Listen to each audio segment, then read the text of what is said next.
You're watching Gus Greenfield, part 4 of 5, new for 2024 Hot Wheels. And here's your host, Dr. Gus Greenfield. What about Halloween? Hyperbeam? I hear a thumping sound. Did you guys hear that? Kowloon Hyperbrand. Looks like one color. And yeah, he is.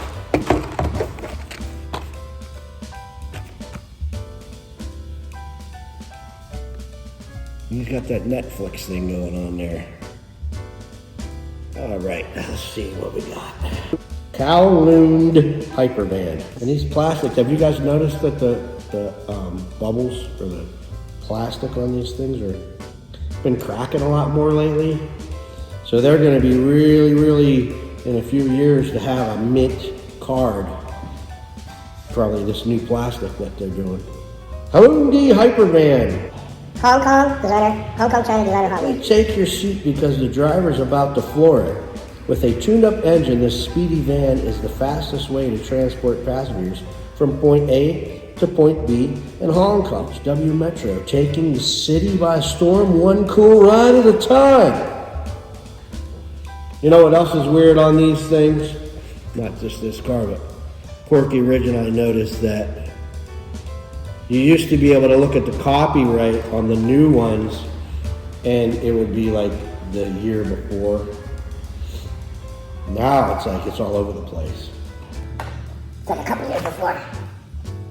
Let me blow my nose now. Hey, we're never gonna get done with this shit. Hopefully I don't have freaking snot all over my mustache.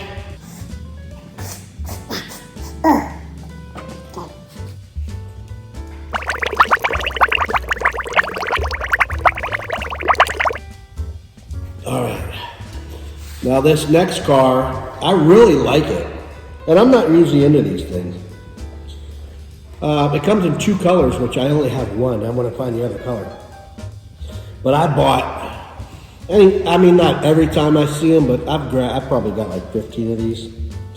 Because I want to customize them, different colors and shit, and race them. But it's number 188, the 67 Lotus Type 49. I think I got the green one here. But I like it. It's got the little driver in there, you know. Right.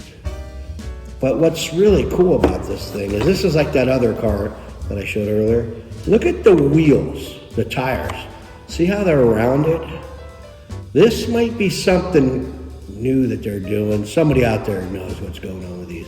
But I really like that rounded edge on that tire. For like 3D bot maker, the fat track, stuff like that.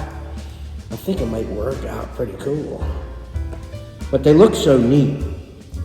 I like to see that tire, which I can't stand the rubber tires, but it looks right. Team Lotus. Got the little guy in there.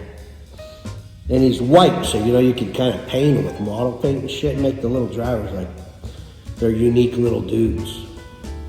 It'll be fun. One of these days, I was planning on putting up the 6th lane this weekend, and it's like, man, I didn't do shit yesterday, and today I just pissed around burning shit and doing some editing and didn't really get too far. And I gotta go back to work tomorrow. That's sad. I'm out here 3 o'clock in the morning to set up a track. I don't know. It's pretty cold out here right now.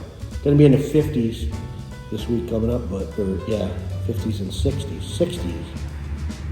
But of course I'll be at work, so it's gonna do a lot of good out here.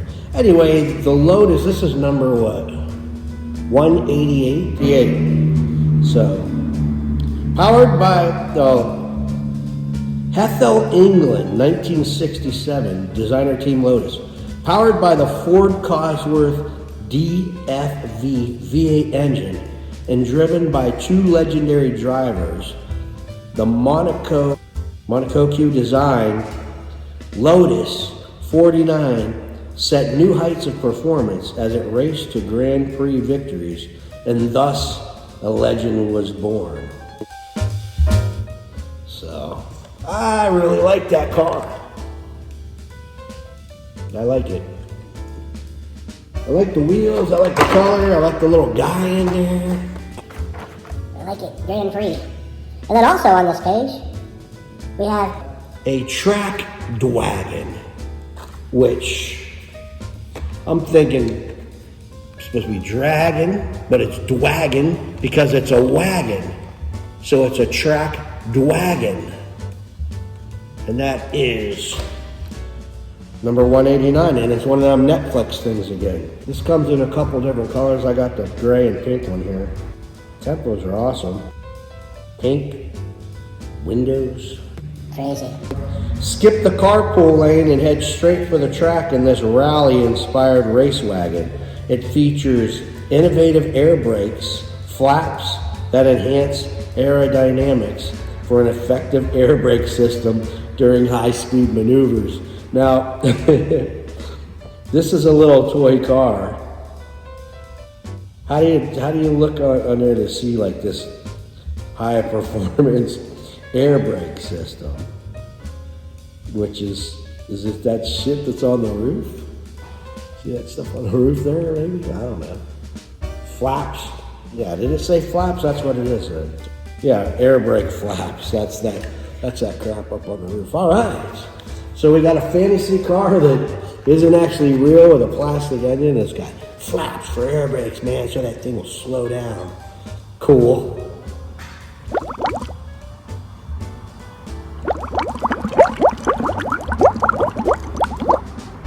It did have really good tempos on there. I was calling them decos, I don't know why, tempos.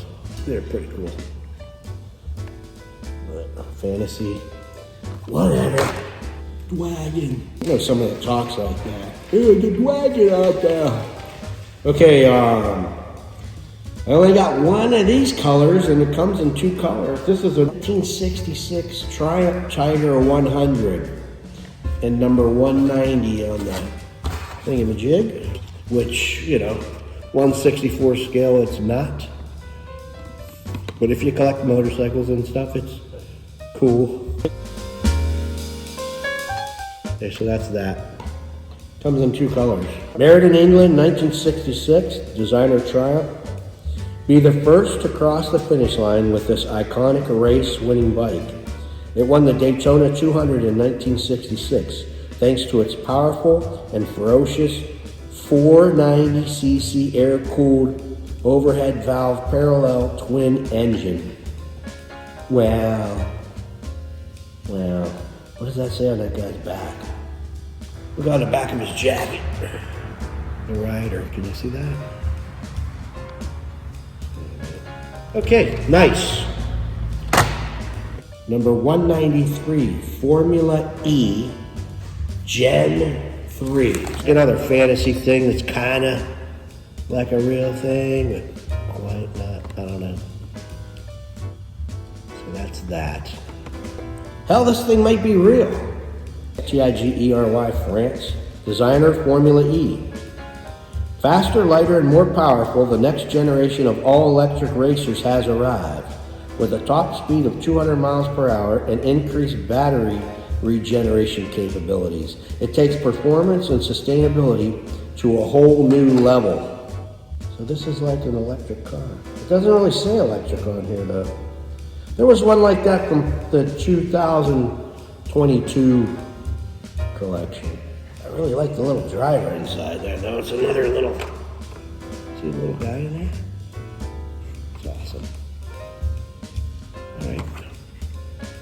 Nice, we'll race them things. Don't see too many of them around. I probably just don't pick them up because they're kind of lame. Getting cold out, yeah. 22 Ford Maverick Custom, this is number 196. There's one color it looks like, and that's got another cracked bubble on there. Let's take a look, see what we got. 2021 Detroit, Michigan, designer Ford, pound the pavement in the pickup truck that isn't afraid to break the mold. This street custom truck is slammed with front to rear aero and boasts a powerful street-tuned engine underneath its modified hood. Really nice tempos on there. Oh, it's got something to there. Oh yeah. That is a nice looking picture. Got some different wheels on there. I wonder what they call those. Different rims. What are the rims on that sucker? try to focus it on it. And the tempos on the front. Very nice. For a Ford, not bad, not bad. Number 205, Pagani Utopia. Hopefully we have that. Hold on, we're out of sequence. We got the, I missed one. The Toyota GR86 Cup car. This is really cool. Skeletor's top 10. That is a really cool looking car. See what it says. Roman Empire on the side. All right. 2022 Japan, designer Toyota. Speed past the competition in Tony Bredinger's GR86 Cup car. It's one of the many race-ready versions that have been homologated, using the same parts to compete in the GR Cup single make racing series. Homologated? Homologated? I don't know, man. They're starting to use pretty big words for 3-year-olds, you know? So this is a cool looking car, though. I hope I'm not starting to get in a light blue. And it's got whoever this Tony guy is. He's probably important to Hot Wheels people, I guess. So that's that. That's number, what number is that? That's number 203. Any vehicles out there? What's going on? Pagani Utopia. Panani Utopia? There it is. That's a fantastic looking ride. Panani Utopia. One color it looks like for 2024. This is a kind of a drab, tan, gray looking color, but 2022 Italy, designer Pagani. Sleek, beautiful, and exceptionally rare. There are only 99 models of this closed coupe. It took over 6 years to turn this elegant force of speed from singular thought to groundbreaking reality. Kind of cool little detail on this stuff. Back, front headlights and stuff. All right. So we got that going for us. Okay, next page. Hold out here, mother. This is the Honda S800 Racing. It's like one color for 2024, which is a beautiful yellow color. The tempos are cool, but they're kind of cheap looking. But they're all right. Top. Nothing on the, no headlights. Yeah, you'd have to paint the headlights in. But all in all, nice looking little car. This is number 209, the Honda S800 Racing. 1966 Japan, designer Honda. Grab the wheel and become a part of the Japanese motoring history with the legendary predecessor to the Honda S2000. This racing icon features a roller-bearing crankshaft and an 800cc engine revved to nearly 11,000 RPMs. Damn! I see something on here. I'm doing double magnify now. I don't know if that's a scratch. Pillars, see the window pillars that it doesn't have on the front windshield? But on the roof, you know, where like NASCAR or whatever, they would have the driver's name. It looks like something's written in there. Unless that's some kind of scratch. I gotta take one out of the pack and see what that's all about. Whoa! Whoa! All right, before our fingers fall off, let's turn this heater back on for a little bit, take a tiny little break. Got to commercial. This next car, man, I tell you what, this was for 2024. For 2023, the car that eluded me was that Barbie Corvette. Man, I couldn't find that thing for nothing. And then on Christmas Day, shout out to Tits and Cute, they got me one. And it was the one that I needed. I couldn't find it anywhere. And they got it as a joke because it was a Barbie car and they know about the Hot Wheels stuff. And it was like I really needed it. So I actually got it before New Year's Eve on 2023, but I never did do the 2023 one. So maybe I'll do those 2024s. This is the one that I couldn't find this year. I paid $2 for it, and I had it mailed to me. So it cost me like $10 for this stupid car. Just so you guys can see them all. And there it is. This little tuned piece of shit, whatever it is. I like the color though. I don't know, I'm getting into this light blue color for some reason. Anyway, looks like it comes in one color. Yeah, Nissan Skyline. I don't even know if that thing is. I got this thing over here now. I moved it. Let's see. 1973 Japan, designer Nissan. Notice the pronounced duckbill spoiler on the rear. Observe the slanted headlights on the front. This tuned-up version of the Nissan Skyline 2000 GTR LBWK is truly a work of art. I don't know, that looks pretty fucking stupid to me. That Japanese writing on the windshield is, I don't know. See the slanted headlights? That's kind of fucked up. Alright, so that car cost me $8. Oh, that Nissan Skyline was number 213. Subscribe to Dr. Gus Greenfield. He's the shit. Thank you. Goodbye.